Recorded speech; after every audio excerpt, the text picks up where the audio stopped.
You ask Tiger to calculate. This deals with finding the midpoint between 2 points. The midpoint between the 2 points is 35,38.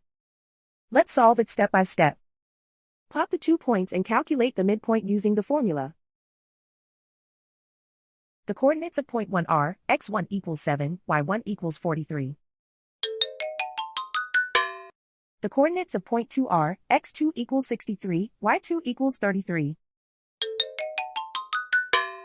PM represents the midpoint of the 2 points.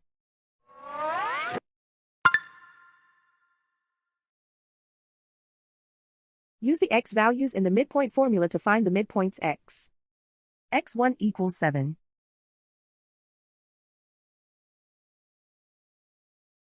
x2 equals 63.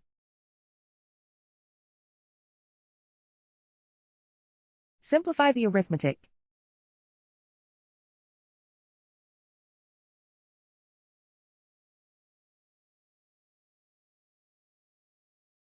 Use the y values in the midpoint formula to find the midpoints y.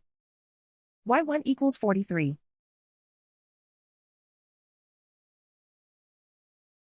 y2 equals 33.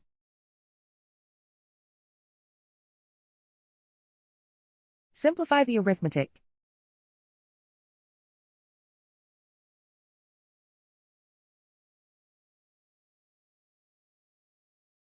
And so, the midpoint is 35,38.